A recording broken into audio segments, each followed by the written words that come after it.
Double trouble. Hello. Hello. Right, guys. So let's get the show on the road. So we have obviously the one and only Sejal. I call Sejal ancient, but obviously I'll probably get slapped for that, as she's right next to me. As you can see, she is in the building. But no, she's not necessarily ancient. Sejal's been on a journey of her own, but actually the probably best way to describe it is she's seen it as a lifestyle transformation, even though it's been tough. There's moments of tough highs and lows, just like any journey, but there'll still be highs and lows going forward as well, but it's a case of perseverance. So obviously you have me, Sam Hanney, and we have Sejal Modha. Hi guys. So we are going to get this show on the road. So Sejal, first question for you really is where were you before, or where was you 14 years ago? Where was I 14 years ago in terms of mental space? Both. Physical space? I was in my early 30s. I was... Oh, you're like me, you are, look. See, Isabel, around. She's like me, she can't sit still, she does this. When you get nervous or you get put on the spot, you rotate in the chair. He hasn't even vetted me, I don't even know what questions he's going to ask. 14 years ago, I was, like I said, I was in my young 30s. I was quite low. What's young 30s? 32? 32. All right then. Bloody hell. 14 years ago, I was 32. What old were you 14 years ago? 32. Well, see. She's where I am now, I'm 32, right? I was his age. But yeah, I was quite low in terms of mood, very depressed, and very, very big in terms of size.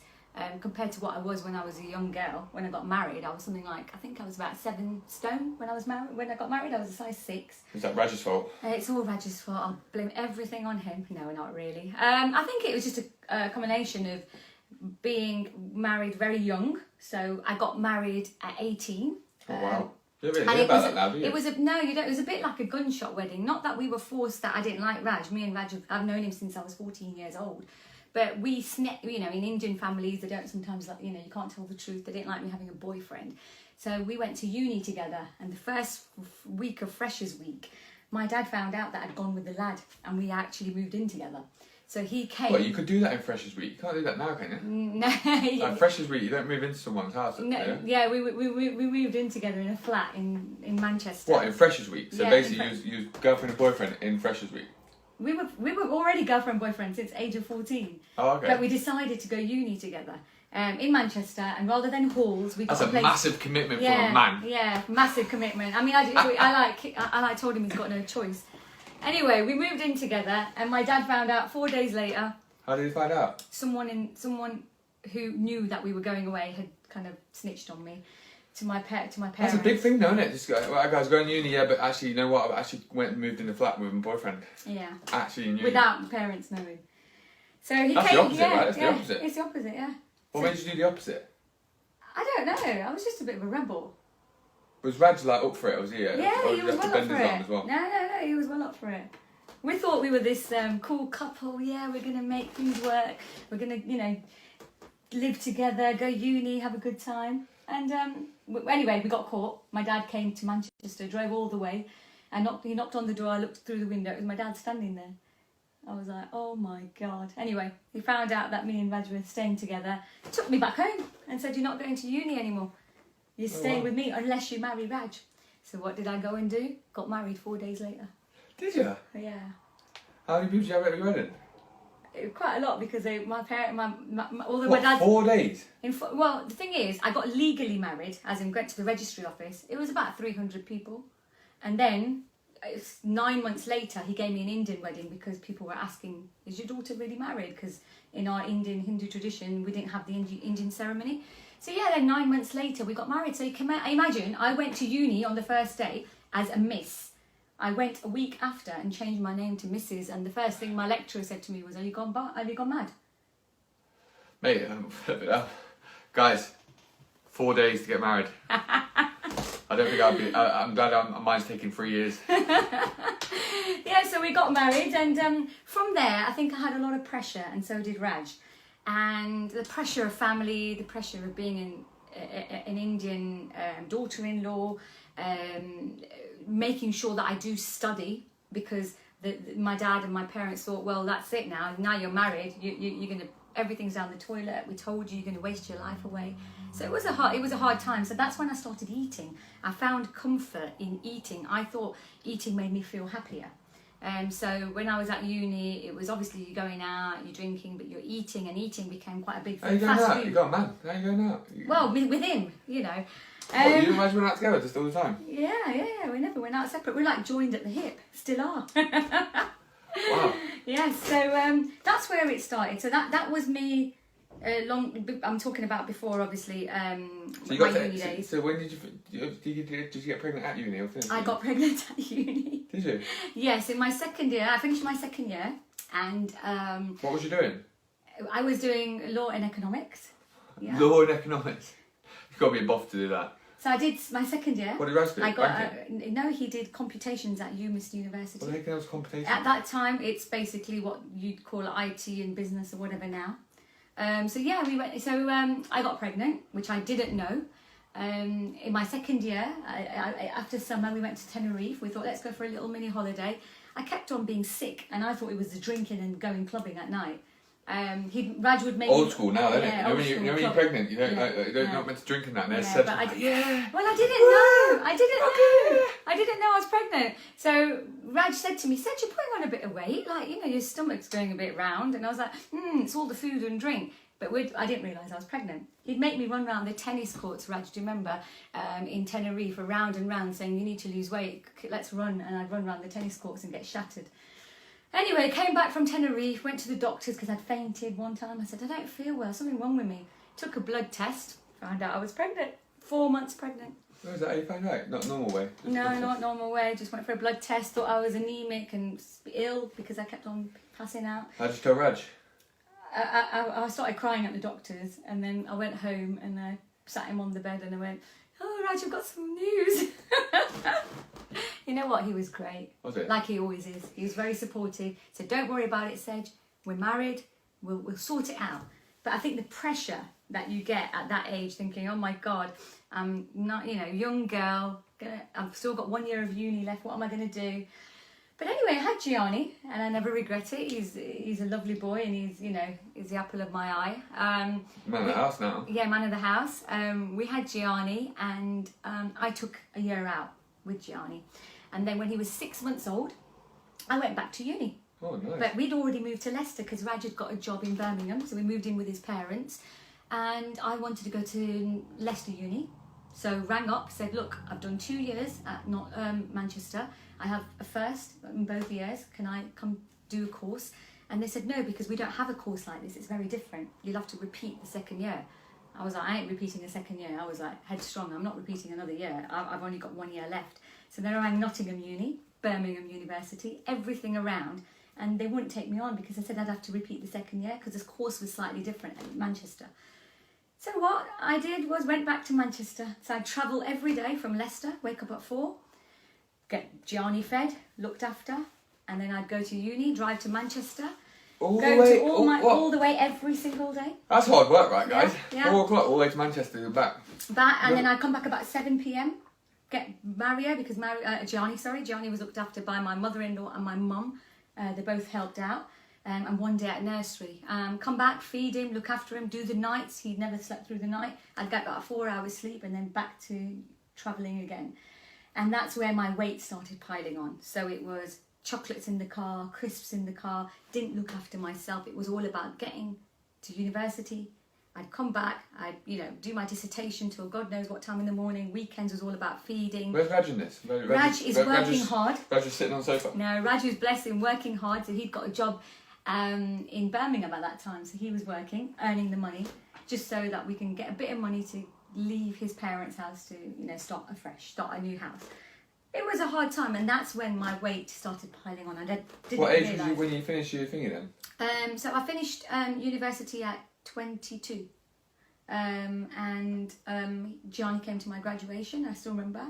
He was 6 months old when he was 1 year old, when he came to my graduation. So I graduated. And then I got a job. And that's it. Yeah. Where did you get a job then? Leicester? I was in Leicester, I was working in Leicester. You didn't actually do what you qualified in now, did you? No, you won't believe what I did. You know what I did, don't you? I think I have a vague Do you idea. know what? You won't remember. You won't believe what I did. So I needed a job, needed some money. So I couldn't find anything in my field at that time. So I went to work for McDonald's. Oh, did you? Yeah. But as a graduate manager. So I went to the management training program. Mackies and that, guys. And that's where you saw more weight go on, because I went to head office. I think that's where most people get weight when you work there. I went to London to the head office, did my graduate management training program, which is For actually McDonald's? it's actually one of the best top 10 graduate management training programs in the world. So did that with them. Where's the office in London then? It's well, it used to be near Mayfair a long time ago, but it's moved now. I don't know where it is, but yeah, really good training program. 6 months trained with them as a graduate manager, and then managed one of the biggest stores, which was the second biggest store in the country. It was called one of the flagship stores at High Cross. Now you'd know it as, it's called East. It was Eastgates then, because that's where it is. And I used to manage about 121 staff. Actually, not the one on the outside of the town. The one near Clock Tower. Oh yeah. Yeah. So I managed that, and I worked there for 3 years. And in those 3 years, I got free fries, free burgers, free apple pies. So every single day, that was my lunch. Do you have a picture when you were there? I'd love to see your uniform. I think I do somewhere. I'll have to send it you. Be hilarious. Imagine it says in one of them caps. So 14 years ago, I was at a different How long did you do that place. for? 3.5, 4 years, I think, before I then went into what I do now. Yeah. Wow. That's a graft, isn't it? That's a graft. It was hard work. I do 12 to 14-hour shifts. Did it I would stink? obviously, I'd stink of fries. I'd come home. Raj was very supportive, because on the weekends he'd look after Gianni, the baby, and I'd work hard, and I'd come home. I wasn't obviously in the kitchen or anything, but I was back managing all the staff. It was a hard graft. Yeah. Can't imagine working in a kitchen or around a kitchen all day. Yeah. Imagine pies, fries, burgers. Is it all free? Everything free from management anyway. Yeah. I could put my own fries in, make sure they're nice and fresh. So basically a triple large. Triple large. Oh wow. Double cheeseburger, whatever you ask for. What was your, because you're a vegetarian back then, right? No, I wasn't vegetarian back then. No. No. Oh, right, see this? It's gone from veg. Oh man, shit at the time when she turned veg. So what was you meaty then? Yeah. Oh yeah. Oh wow. Chicken sandwiches, everything, mate. I think I probably packed 3,000, 4,000 calories a day. I can imagine in that place. Be a hard place not to, wouldn't it? Must get sick of it as well. So then, what age does that take you to? That took me to, try and work it out now, yeah, 23, 24, 25, about 27, 26, no, 27, yeah, 27. Did you know you was getting bigger? No. Can you believe it? I was oblivious to my size. I really didn't care. To me, it was going to work, earning some money, coming back home, looking after Gianni, my baby, and trying to make enough money to move out and get our own place. A lot of people fall into that trap though. It's obviously sometimes it's sometimes a necessary evil, isn't it? It's like, well, if I sacrifice my own health, so I've got to do this, and it actually you're on a treadmill, but it's never ending to such a degree. But you actually put yourself so far down the list, you just think it's actually normal. Yeah, I didn't really even look at the mirror. I look at myself in the mirror. All I remember once my brother-in-law saying was, "Sej, you need to comb your hair and stop wearing joggers and t-shirts," because I didn't realise I was morphing into something different. I was just a tomboy, and I was just t-shirts, leggings, and joggers, because that's all that fit me, I think. Oh, wow. And I just wear that all day. Was Raj still slim? Raj was quite slim. Yeah, a lot slimmer than me. Yeah, definitely so. But he didn't tell me that he found me big or I was great. He was like, I love you, and love me whatever I looked like, however I was. But you don't get that nowadays, do you? No. It's quite hard now, isn't it? No, and he was very, never said anything bad to me. But my mum did mention it to me once, saying, "Oh, you're putting on a bit of weight, darling." Yeah, but that's like your mums and grandmas, isn't it? Mums and grandmas, but she still kept on feeding me all the Indian food. She still does now. She still does now, yeah. So yeah, piled on the weight, mate, but I didn't realise. Did you actually go to a gym or anything then? Never exercised. I don't even think I went to have a haircut for about 3-4 years. I had postnatal depression, which was diagnosed. Then I had Mario at 27 and a half. I had Mario. and then the weight went on again. Why? What? Working at McDonald's?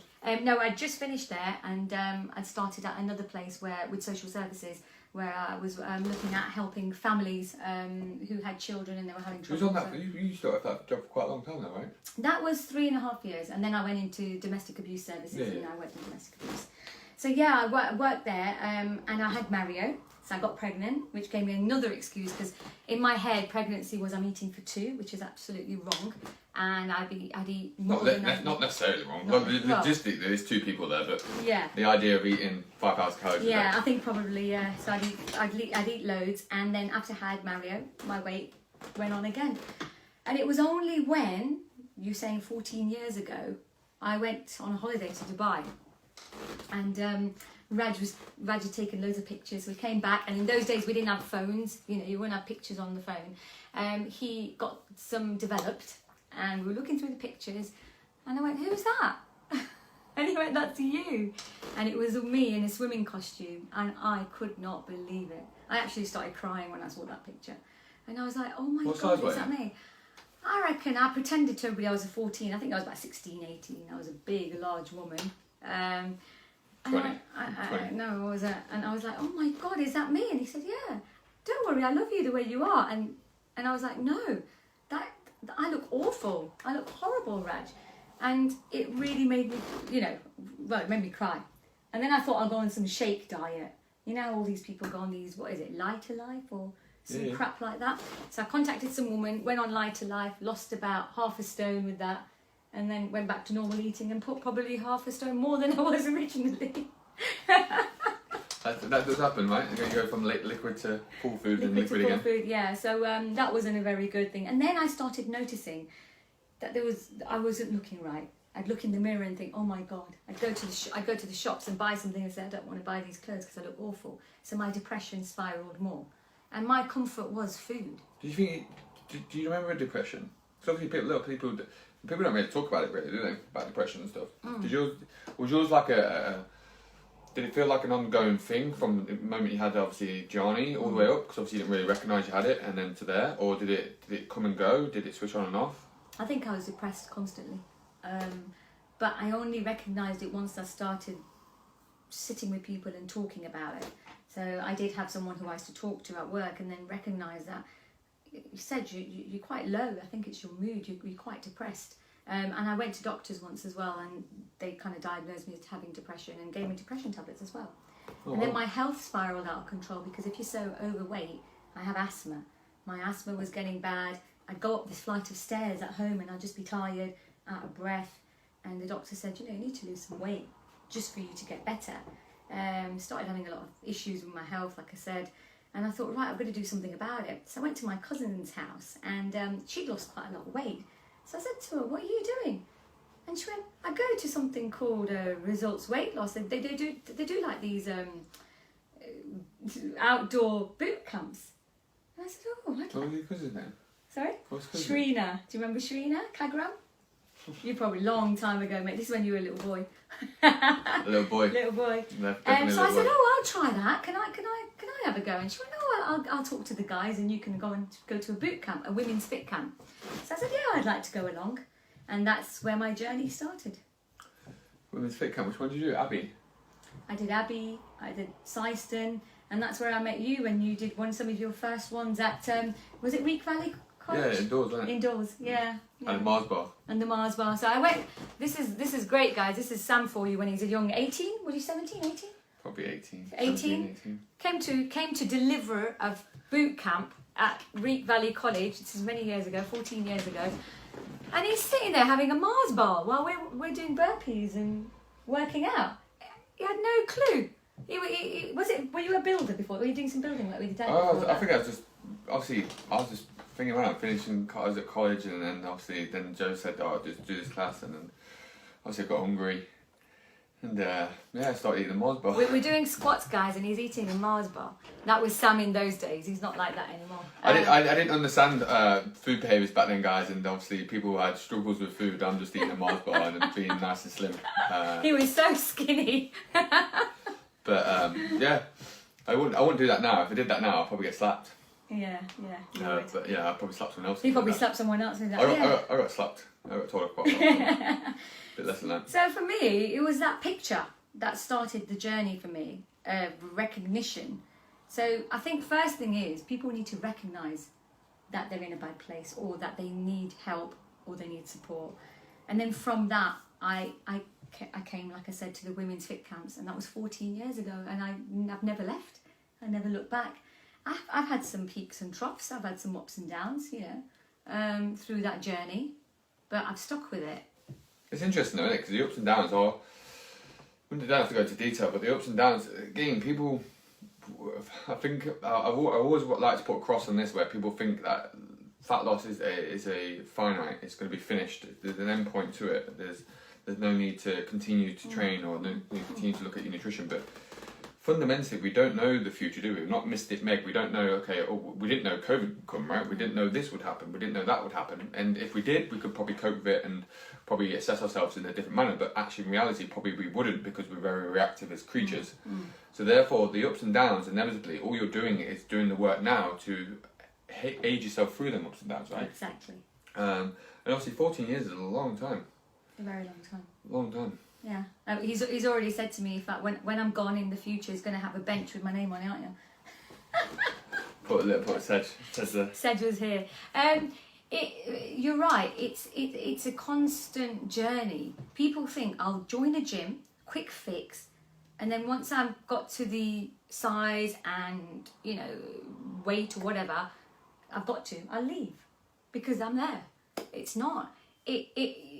It's a journey, and it's a continuous journey, and you'll have peaks and troughs in that. Like you said, either there'll be external factors like the coronavirus, or there'll be internal factors, health problems. I've had many health problems throughout the journey, as you know. You had many injuries as well. I've had many injuries. I've had one quite serious injury where I had an accident in Dubai, ended up in hospital there, and I was quite bad actually, and I'd damaged my spinal cord at the lower spinal cord, so L3, L4 lumbar area, really bad. But and that's where I had a bit of problems with my back, and I survived that and got better. And I still have days where my back's not great.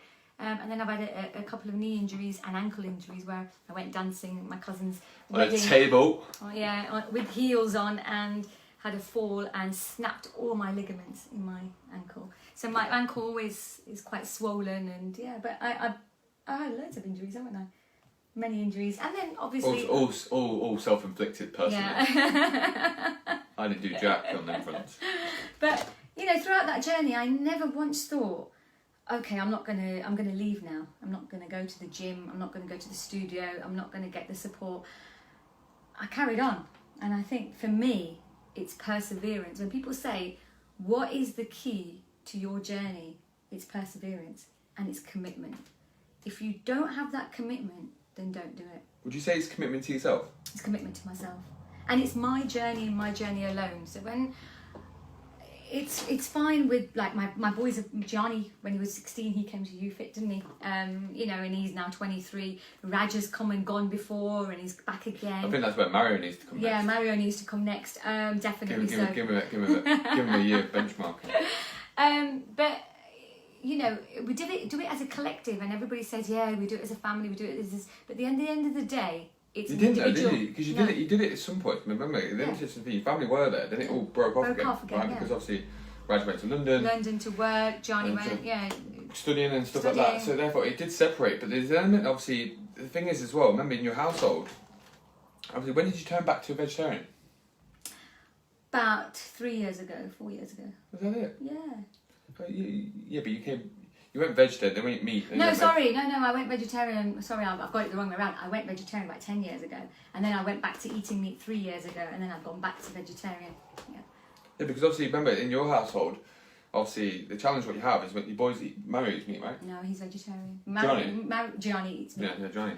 So if you look at that, guys, obviously, remember, when my household is, that's even challenging enough. So you do have to have, obviously, your own resilience to obviously sort your own food out. Sometimes it is difficult in a household where everyone eats differently, everyone's got different taste buds, everyone's got a different outlook, and that's challenging as well. But you have to just keep persevering in that sense, and keep working on that. Yeah. In terms of obviously with your journaling, when was it like the moment that you thought, you know what, I've lost weight now? What was your like? What did you get down to? 56? My lowest was 56 kg. Yeah. Where did you start? Do you know? Do you know what? When I first joined you guys and Joe weighed me at Greens or Fitness First, I can't remember where it was. I think I was nearing to 79, 80 kg. Oh wow. And how long you like, obviously, for example, now, if you do the last 5 years, for example, how long have you been staying the same weight roughly for? Constant, it's quite constant now, isn't it? But constant. You get a few pounds here and there. When you go to Dubai? When I go to Dubai, or I go out with my family, because we are a family of going out a lot and eating a lot. And I wouldn't say it's just a family, I think it's when you go away. When Sej goes away, she goes away, and it's not like you're going to like a beach restaurant, you're going to like a high 5-star restaurant. It's like a tasting menu for about 20. Yeah. But overall, obviously, the consistency that you imply in yourself is important. Definitely. What would you say in terms of your training, your perseverance training? What do you think that is? Where do you think that comes from now? Is it just because you find it a way of life? Is it because you think it's important to you? What is the anchorage around training? What do you think it does for you? For me, it's a lifestyle. It's like breathing. It's like eating. I know it sounds really weird. If I don't go to the gym, I don't feel like I've accomplished something in the day. So you know when you wake up and you say, right, I've got a to-do list. I've got to do this at work. I've got to get this sorted, that sorted, food, dinner sorted. For me, gym's included in that training. Any type of training, whether it's the Met class or whether it's boot camp or whether it's strength training, it's part of me now. It's my way of life. So where some people, they'll be like, oh, we have to go to the gym. Oh God, we're going to get ready. I've heard this at work. Oh God, I've got gym tonight. For me, it's not a chore. The interesting thing is when you worked obviously in Derby, right? Derby? Yeah, further than that, yeah. And you still Near Chesterfield. And you still travelled, right? You still coming to the gym. That's right. How many days did you do that a week? 4 days a week. 4 days a week travelling to Chesterfield. And then coming back and training.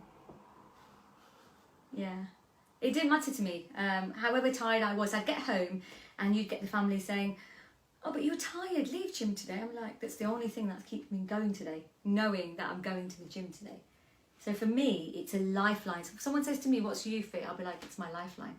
And if it gets cut off, it's like my supply of oxygen cut off.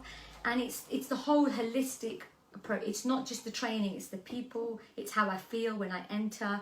It's not the premises, it's how I feel when I'm with the people, like with yourself, with Helen, with everybody else, and the coaches. It's all the support. It's everything for me. So when people say to me, oh, don't you get tired? I've got family members. We have family members and they've all got opinions, as you know. They'll be like, don't you get tired? You've been work all day. Why are you go? I said, no, that's what makes me feel alive. I need that. It's like if you're a diabetic and you need that insulin, that's what youth is for me. And I don't want to go anywhere else. I've got the opportunity. You've got gyms all around everywhere. But for me, it's not just having equipment. If you did it, I want to be back. You cheeky bugger. For me, it's not the equipment. It's not it's just a gym. It's the family. And as a lot of you will know, you've been with you for a little while. Some of you are new. It's that family feeling. It's being part of something. And that's what it is for me. Just like my boys are and Raj is, Sam is my family. Sam is like my brother. So if someone says to me, what's Sam to you? I'll be like, he's my brother. From another mother. He's white and I'm brown. And he's trying to tan and get... I'm tanning this light, mate. If I turn this light into a red... I've been tanning so long, I'd be perfect. Yeah, so, for me, it's not a chore. It's an enjoyment. I absolutely love it. And if I don't get that fix, I feel a bit upset, but then I'll just go online and do an online class. That's what you've been doing over the last, obviously, couple of months, right? How do you find it over the last couple of months? Obviously, I speak to a lot of people, but some people have found it extremely hard, some people find it okay, some people have excelled. There's a big, obviously, mixed bag of people in all different percentages. But how would you say you found it? What would you say the biggest point? Because obviously, remember, in lockdown as well, obviously you moved out, didn't you? Oh, it's the hardest thing. Moved house, moved city. So I don't even, not city, sorry, moved county. So I don't even live near here now. It was it. Where do you live? Oh, you live Melton now, right? Melton now, yeah. So that's what, 30 minutes away? So 30 minutes away minimum now? Minimum, at the moment, to Syston. Yeah. Then we eventually 40, 45. It'll be 40, 45 when we go to You'd be like Angela, travelling there. Yes. Yeah, and I don't mind. You just listen to a podcast in the car. You do other chores in the car. You call people that you need to catch up with people. You can't say, oh, it's too far, so I can't go. But it's during lockdown, going back to your question, I think I was okay. I went through a period because I was quite poorly. At the start, yeah, you had it. Yes, I was you fine. had it, didn't you? I think I had coronavirus. I was off for 5 weeks, had ambulances out twice, couldn't breathe properly. It was horrendous. Absolute exhaustion. I couldn't even get out of bed. 5 weeks off work, and I remember you talking to me quite regularly. I saw a video, she looked like a Skeletor. You alright, Sej? Need some food, Sej? I did actually lose a bit of weight during that time, and then I made it up again, don't worry. But yeah, I was quite poorly, so that was difficult, and so I didn't train for the first 2 months of lockdown. I didn't train, and I didn't really follow a kind of a pattern of how I was eating beforehand. It was just about thingy, wasn't it, for you at the start? Just about building up. Because I just remember it was like getting back outside, wasn't it? Yeah. To go for walks. Team for a walk. Yeah, like so 10 minutes. I'd go for a 10-minute walk and I'd be out of breath. That's when I knew that I was really poorly. And then we'd build it up. I talked to Sam, and Sam would say, well, do 15 minutes tomorrow, but don't do any more. And so I built it up. And then gradually I started you have worked for some time as well, right? Yeah, 5 weeks, yeah. So I gradually got better. And then I started training, I think 3 weeks after I got better. You said to me, you can try one class. And you were like really particular, like only one and see how you feel. So I started off, and then I went to 3 classes a week. Which now I don't do online, I come to the boot camp. And then you think as well, though, didn't you? When you got better, you have to move as well, didn't you? I had to move, yeah. Packed the whole house up, because we'd sold our house before the coronavirus. So when the lockdown slightly lifted, the guy's like, I want to move in. I'm like, great, we ain't got nowhere to go. So... And that's a good thing, because let's talk about, sometimes there's I think Raj uses the word quite a lot, probably comes to mind, obviously, when you sold your house and obviously lockdown lifted and the guy's like, oh, you know what, I want the house now. Obviously, fundamentally, he's going to want the house, right? But obviously, you didn't have nowhere to live, did you? No. What do you have, 2 week countdown? 2 week countdown. 2 week countdown, right, guys, to find a house. Find a house. Remember, you've got to find a house to fit 4 people in essence, 4 adults, around Leicester, in the midst of lockdown. As you can appreciate the pressure, you looked in Derby, didn't you? Derby, everywhere. She looked in Derby, she was like, Sam, if I move Derby, I'll still come to the gym, right? I'll come back when I see my mum, right? But yeah, she looked in Derby. You looked quite far, didn't you? Yeah, Colville, Derby, Packington, everywhere. Anywhere that we could find a place. Nottingham, Newark, wherever, anywhere. Because we needed a place, but we couldn't find anything. It was a nightmare. And even when you did find something, it went, didn't it? It went. So we were going to sign a place. This was just for rent, because what we decided was we were just going to rent for a year and then look at the market and see what we're going to do. And yeah, the day before, I think 2 days before we were going to sign, the guy rang us and went, oh, sorry, I put it off the market because I'm going to sell it. And we're like, oh my God. So we decided that we might split the family up. So the stress of that was quite horrible. And in that, I'm still training. I'm putting my little iPad while there's boxes everywhere, trying to train. We decided that, well, 2 of us will go to my mum's, 2 of us will go to Raj's mum's, and live like that for a little while, because we had no choice. But last minute, as we say, I mean, I believe in God, and we prayed on it, and Raj prayed on it. He kind of said, well, I'm sure something will happen, some miracle will happen, and it did. And we found a place where we are now in Melton. It's a beautiful place. And we signed literally 10 days before we moved in. Boom. Boom. There was no furniture, by the way, so we had to buy everything last minute, because we sold our house with the furniture, so we didn't have anything. So yeah, you don't want to take the old with the new, though, do you? No, and during the coronavirus, you couldn't even get deliveries, so it was a bit of a nightmare. But we managed. So that was quite stressful, yeah. But you learn to cope with it, and if you've got support, like I believe that if me and Raj are very tight, and my boys are very good, and through it all we just supported each other, and family supported us, and you supported us, and we just got through it. But that's just like an idea of just an obstacle, isn't it? And that's just one element, right? Just We're talking one one element. If you talk about that obstacle, you've got obviously 5 weeks being ill, then you've got to rebuild yourself to get some fitness back, then you've got to start doing it, and then you sold your house, and then you've got to move. So actually, actually in that moment though, in essence, from a weight gain perspective, it's not really relatively gone up, right? In grand scheme of things, right? We could easily sit here and go, I could be 10 kg up. Yeah, could easily go, oh Sam, you know what? Because of this, and you know what? We moved this, and started eating and so forth, right? And obviously now you obviously have your mother-in-law come over, don't you? Yeah, my mother-in-law lives with us now for. She comes on Tuesdays and she leaves She's on watching. Fridays. She wants to bring some tratters in. Don't listen, Mum. But yeah, so and Mum enjoys her Indian food, as you know, and she'll come on a Tuesday and she will bring fried samosas. She'll bring fried kachori. She'll bring fried leaven bread, and then she'll yeah. What, leaven bread? It's like puris and Is it bread with leaf on it? Yeah, no, it's just leaven. It's just the way it's made, Kisam. Anyway, so she brings all this food and then she gets upset if I don't eat it. So a bit of a challenge there. It's one of them. Chuck it. I actually, when she goes to sleep, took some food out. Oh God, I'm going to have to admit this and throwing it away. And then in the morning, I tried that. It was really nice. It's really nice, looked it. And then she forces Raj, she'll be like, Raj, eat it. And then the kids, she'll be like, oh, I made this specially for you. And you feel so bad for her. Because she, unfortunately, a lot of Indian people, especially in my family, they show love through giving food. It's common though, isn't it? Yeah. And when I lost weight, she was really upset. Why do you think that is? She got upset because she said, well, everybody in the community is saying that you don't feed your daughter-in-law. Look how slim she's gone. Yeah, but why is that how it's always been? In my family, it's all about loving and giving and it's food. And I'm from a family of restaurants, right? So my family own restaurants. So I grew up in restaurants.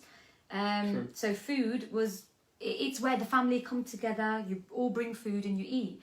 Not just on Christmas, this is every day. It's like a buffet every day. It's like a buffet every day.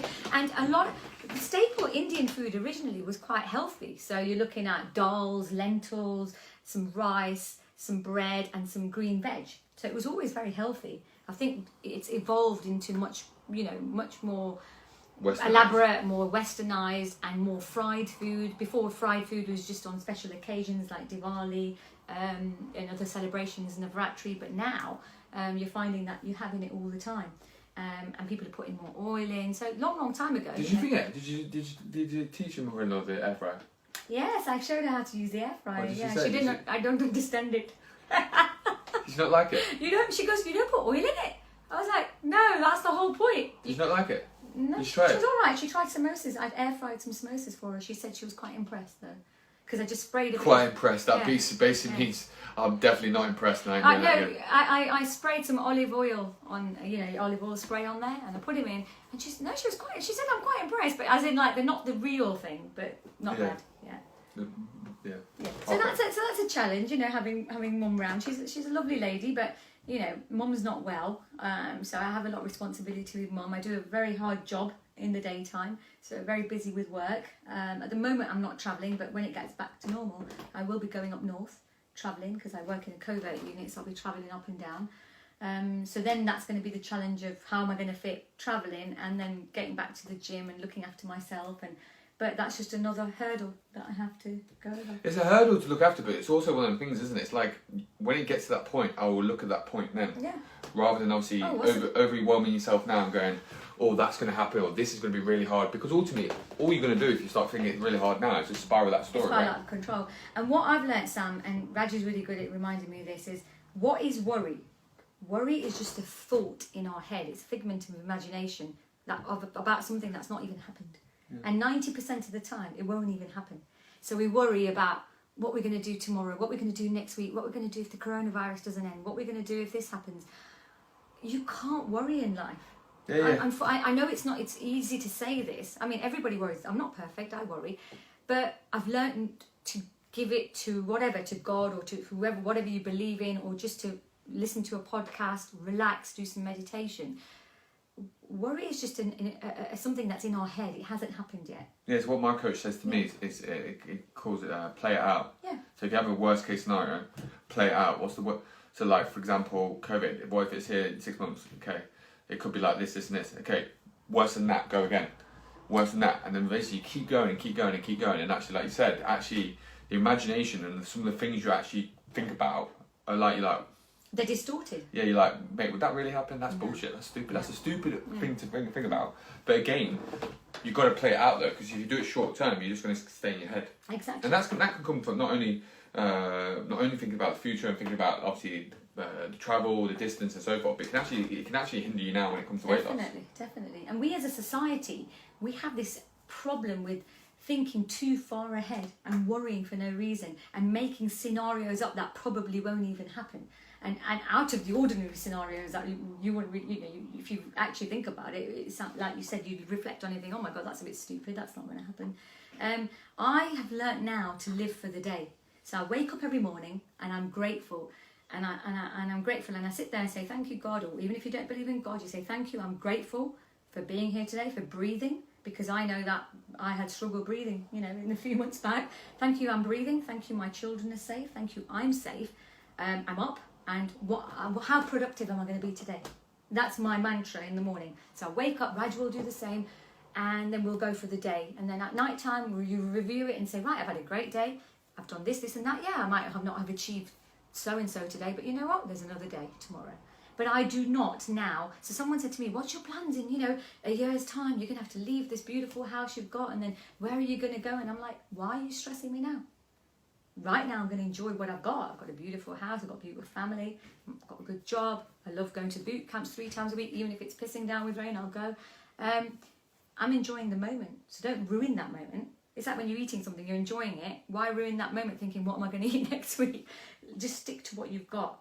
And for me, if I'm living like that, I'm much more happier. It's being in the present though, right? It's being in the present. Being happy in the present rather than thinking about what's next. Exactly. And same with the gym. I've had people say to me, oh God, what are you going to do? And, you live in Melton and what are you going to do? It hasn't even crossed my mind. Well, I'll go. I have a car. I have means of transport. It's not a problem. And actually, sometimes I don't get time to talk to my friends and my family because I'm so busy. That time will be used for going on the phone.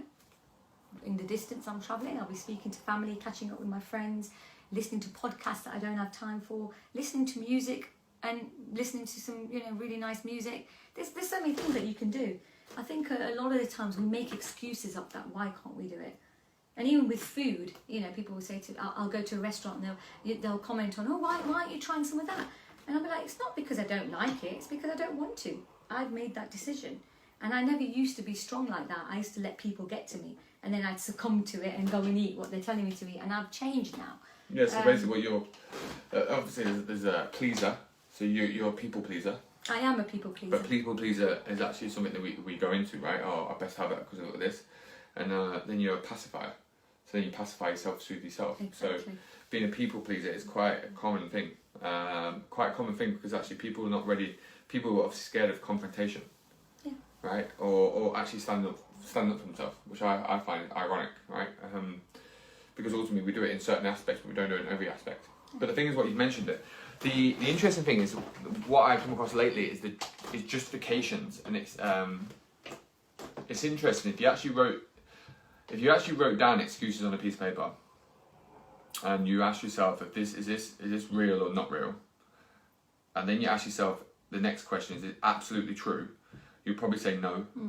But the problem is, like you said, we go down a path of giving ourselves a story. So if it's raining outside, the justification is raining. I always say it's interesting if you look at Mina, Ricky's mum. Yes, Mina, yeah, lovely lady. Flies there like she's brilliant. She's absolutely brilliant. 2 NEOPs, she's bless her, right? But again, it's actually some things in life. My biggest thing, some things in life are not meant to be comfortable. No. And actually, life is not comfortable in general. Like we have comfortabilities of it, but in general terms, is it always uncomfortable to some degree? It's life. It's life. We can't expect to get up and have no issues at all in the day, whether it's with work, whether it's with family, whether it's with training, whether it's with the weather. We think that though. We think we should wake up and have no problems. No problems at all. Well, mate, we live in the real world. We're going to have issues. We're going to have problems. Problems create solutions though, but actually make you grow. Exactly. Yeah. And it's how you deal with things in life, I think. And it's every day is a learning curve. I don't know everything, but every day I'll learn something new. And I'll learn how to combat something or not worry about something. I had to eat too much cake. That's a good one. I actually like savoury, more crisps, peanuts, popcorn. Oh God, I've got a popcorn machine, haven't I now? Which is a bit better because you can adjust how much oil you have. No, it's not. She tells herself that, right, guys? So there's a justification right there. It's a bit better because they're going to sort it out themselves, but actually in reality it's still the same old shit. Still calories in, calories out. It is. You know what? At the end of the day, Sam is right. It's all about calories in, calories out. Sam's right. I hope you all heard that. I love that word. Right, I've got some questions for you. Oh, okay. Right. So, what's been your biggest struggle? Biggest struggle? In the whole 14 years? In the whole 14 years? It's probably other people. Yeah? Yeah, I'd say. And the judgments that I've had. Okay. So they're attempting to imprint their beliefs onto you? Beliefs onto me, yeah. I wouldn't say... I could turn around and say the usual struggles of food and, you know, this and that. But that's just my journey. And that's, you know, everybody has that. But for me, it was definitely other people. And, you know, the remarks of either you two... Oh God, you've lost so much weight when I went down to my lowest. Oh my God, you look so skinny. Oh, look at your face, you look older. Oh, you know, don't you think that you should be with your family rather than spending more time at the gym? I've had those kind of things as well. Oh, you've got young children. This is when the boys were young. I mean, Mario was 3 when I joined. He's 17 now. Oh, you know, don't you think you should be looking after Mario and Gianni rather than being at the gym? You know, I've even had something like, literally, this is no joke. Oh, you're already married. What do you need to lose weight for? You're not going for another man. And I said, I'm not doing it for him. I'm not doing it for other men. I'm doing it for myself. I said, it's for me. So that was a struggle because mentally. The thing is though, isn't it? It's like I say, it's like someone's just chipping at you. Chipping at me. But the thing is, the more people say it, the more you start to believe. The ironic thing is, the more you believe it, right? And the more you believe it, then the more you self come to it, and actually your behaviours then reflect it. So if someone's like, it's like me saying to someone, oh, you're fat, you're fat, you're fat, you're fat, you're fat. Eventually, then you're gonna self-soothe in some form, right? Yeah. Whether that's through food, and then ultimately it comes true, and then you start to say to yourself, well, I'm meant to be fat. I'm meant to be fat. Yeah, I'm a bit heavy boned. Oh, I've heard that one as well. You're not meant to be heavy boned. It's genetics. We're kind of, my dad's fat, so I'm fat. Yeah. You know, that kind of thing. But actually, it's because your behaviours are just manifested that way, right? But again, it's a big one. Self-imposing their beliefs onto you is an interesting one. But also, trying to make you perceive that you're doing something wrong. And the funny thing is, when you were bigger, they'd say they'd laugh at you and say you're big. But when you lose weight, then you're too slim. It's like, get it right, mate. And I think a lot of it is because they've got issues and they can't deal with it, so they may be overweight, or they'd like to be where you are, or like to do what you were doing, but they can't. That's a big one though, because they always say when someone's got something to say, it's because they're projecting it onto someone else. It's easier to project it onto someone else because what you want, by their misery, unfortunately, makes you feel happier, regardless if people want to say that's true or not. But that's 9 times out of 10 what happens. Yeah. You project your insecurities onto someone else because of how it makes them feel. You feel better for it because you now feel they're in the same place as you and how they feel. Exactly. So the biggest learning curve there was to not allow that to affect me. Because I was a very sensitive girl. I've never wanted to hurt anybody with words. Raj has always said, you never stick up for yourself. So I would never say anything back. I just take it. But as you take it, it becomes heavy on your shoulders. And I get really upset, very low. I talk it out when I used to have one-to-ones, or talk it a little bit with Raj, but I was quite embarrassed as well, so I wouldn't say much about it. But it really did affect me. You know, I'd go to someone's house for dinner. It'd be a family member, and they'd be like, "Oh yeah, Sej, what are you eating? Oh, we forgot, you're just eating a salad." And it's that kind of, you know, oh my God, I do eat more than salads. You're on a diet. Yeah, but you're on a diet, constant diet. And I'm like, I'm not on a constant diet. I've changed my eating habits. So that was my challenge. Nice. What advice would you give your past self starting on your journey? Never give up on yourself. Love that one. That's a one-liner there. But no, all right, Sej. I'm on fire. That's it. Helen Gribble said, what was Sam like when you first met me? Oh my God, where can I start? Good-looking chap, I say. Gorgeous. Look like John Wick. No, just joking. John Wick? Oh, Keanu Reeves. Keanu Reeves, there we go. I love that. He was so funny, Helen. Oh my God, he was a little boy. He thought a lot of himself, didn't understand weight loss or the journey for it. No, you didn't, did you? Because you were so skinny. I was a semi-professional footballer. I remember one time we went to boot camp at Reek Valley, and There was a whole load of us standing there waiting in the cold, and he hadn't turned up. We're like, where is he? Had to ring his brother. I go, where is he? And you'd had an accident. Do you remember? Because you were such a boy racer. He used to drive like a madman. Oh, on the motorway? On the motorway, he had a massive accident. No, that weren't my fault. No, that was your fault. It wasn't. Because you know what? He used to drive like a maniac. Still does. Have you seen him drive, guys? Oh my God. No, I don't. Yeah. No one can tell anyway because I got rid of the UFIT. Have you seen my number Do you plate? remember your little car? Do you see my number plate? No, I haven't. This one, look. Yeah, so Sam was nice. He was very kind though, always very kind, but a joke. Been out a few times with drinks and stuff. He got a bit merry, but yeah, no, he was a lovely lad. I'm not going to say anything bad about you. Oh yeah, I bet you are. Helen, he's very different now, more serious. I am more serious. And he's really grown up. You've really matured, and I'm very proud of him as well. I'm matured. I'm like a 50-year-old in a 32-year-old body, yeah, right? he's like a 50-year-old. He's lost a bit of hair as well, but I won't go there. No, got a new style now. Just a minute, a new style. It's a comb over. I've got another question for you. Okay. Oh, Oh, Noelle, she's crying.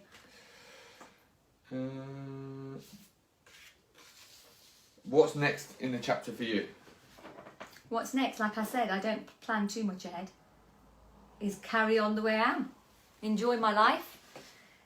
I have a goal. I always have a goal in terms of my weight or where I want to be, my size or whatever. But so that's the next goal in terms of where I want to be. But it's just enjoying the journey. That's my next stage, is enjoying the journey, enjoying the new UFIT. Yeah. Yeah, I've got another question for you. What's different about what we do? What's the different about you do? You can talk about just me if you want. It's fine. Do you know what the main thing, what I would say is, it's the commitment to your members. Oh, I put money on it. They would, during this coronavirus especially, I do not know any gym or any people I know who have been speaking about that who would get support the way you guys have provided support to us, and and it's invaluable. It's the love, it's the family environment, and it's the sheer dedication. I worked in many places, many environments. I talk to a lot of people. When I speak about what you guys do, they literally get shocked. It's like the shock in their face. It's like, you're joking? Is that what they do? They take it that seriously. Someone has a personal trainer. Yeah, they're there for you. They'll do you a bit of a kind of timetable of how many times you've got to train, what you've got to eat, your nutrition, give you a bit of guidance. They're not there 24/7. I've been on holidays where I've been in France crying my eyes out in an airport, messaging him on a Sunday going, oh, they've got nothing to eat but baguettes, and he's like, bloody eat the baguette. The support is second to none, and for you guys, it's not a chore. It's your passion and your drive. And that's why you're different. You're different because, yes, you provide a holistic service. Yes, it's mind, well-being, health. And a lot of gyms are doing that now. They'll be like, oh, yeah, we're doing the well-being of, holistic approach. Fine, they can carry on doing that. But it's the passion and the love and the care that you have for your members that no other studio or gym, whatever you want to call yourself, will have. Number one, you're number one in the world, basically. Helen is amazing. She's the most kind. Helen don't need bigging up. This is not Helen's show. This is the Samani show with the Sejal. You're not going to get a kind man like Sam ever. He's absolutely amazing. I'm not kind. Someone who checks in on you. He is kind. He's actually he's really soft, really. Very kind, very humble, and annoying. The thing is, I feel like he's like Big Brother. I used to go to restaurants, and I'm not joking. Every time I go to a restaurant and I'm just ready to eat, I get a message from Sam. What are you eating? What are you eating today? What are you doing? And I show it to Raj. I'm like, can you believe it? He knows I'm out again. And he goes, do you think he's got a camera on you? I'm like, yeah, he's like Big Brother checking up on me. But we have to do that to everyone. Yeah, he does that to everyone. But no, that's why you're different, because you care. It's the love. It's the love. Helen, don't worry about your... And I've seen many. Bavi's amazing. I have seen many changes at UFIT. I've seen many. Loads, isn't it? We've gone from 4 white walls. Oh, four white walls. Do you remember them when we first started? Oh God, and those grey benches. Yeah. No bikes, no watt bikes. There was no watt bikes. Really different. I remember training with you. Now I don't have it. Sorry? Now I don't have it. We don't have it. It's gone. I've seen a lot of changes of people, changes of people who work there, but the team you have now are the A team. You've got Bav, who's phenomenal, absolutely brilliant on it. Again, she doesn't need it. Right, and then you've got Helen, you've got Sarah, who is amazing. I absolutely love her. I love training with her at the boot camp, and Heather, she's amazing, and the food that she makes, brilliant. So you've got the A team. And you've got people behind the scenes as well. We've got people behind the people who scenes. don't see. You've got the amazing Danny, who, he's changed since he's met Danny. Really grown, to another level. She's amazing. She's really good for you. What do you mean? This is Sam Ann show. No, it's not that. And now he's a daddy as well, which is amazing. Always. No, but yeah. So she's just going to keep giving this now. He used to tell me off when I used to train. He'd say, "Shut up, Sej. Stop. Start working hard." Isabel said, "What do you love about yourself?" I love my smile. Oh, look at that little smile. I need my teeth doing. Johnny said he's going to get some veneers done for me. But you don't need teeth doing. Well, I got asked if I needed Botox the other day. I'm like, I don't look that old. Yeah, you don't need Botox. No. I need Botox. Look, No, you don't. These lines No, you here. don't. These No, you lines, don't. stress lines. Don't These have- are. Yeah, there's Stress lines. You just need a good massage on your The head. stress lines come from you guys. Self-inflicted, mate. Self-inflicted. There is, because we're looking at that video like, what are you talking about? What? We're doing about this again. Right, guys, has anyone got any questions for main lady Jeanette? I saw Jeanette's name. Sejal. Any questions for Sejal? Because if you do, then you can ask. I got one more. I think I got one more. Okay. I just need to find it. Oh no, I've done them all. Read it. Yes, you do have a lovely smile. Sam kind, and she's laughing. Sam's kind always. Sam's always kind, Jeanette. Always. He is. He's a pussycat, really. He's really sweet and soft, but the outer exterior is different. What you see. Right. Yeah. So I think we've done it all. Yeah. Another 14 years later, we'll do another one. We'll do what? Stay tuned. What I'm going to do is when we're in the news site, we're going to do. I'm going to get a videographer in. We'll do a proper badass one. Really? And we'll do it that way. Okay, that sounds good. We'll have a microphone each. Oh wow. And then we'll get your makeup done. Oh yeah, and rather than the self makeup I've done today, can I get my hair done? Get your Botox done at the same time. Get my veneers done. That's it. Me too. Danny goes. Yeah, I'm sure. Like, I think it goes with my hair. I think I can put it off now. He's cut it too short. I liked your hair long. Yeah, Guys, but- let's do a vote on Facebook. Do you like his hair long or short? Let's have a poll going. If you don't like it short, then tag Blake in and he'll sort it out. Yeah, Blake. I went for the haircut. Where's the news site? Oh, unfortunately, Jeanette, this is insider gossip only. Unfortunately, miss. All will be revealed in the times ahead. Boom. Got to keep it under hush hush. Yeah. All secret. See you later, guys. If there's any other questions, No. divert them to Sam. Right. Peace out. Peace out. See ya. Laters. Bye.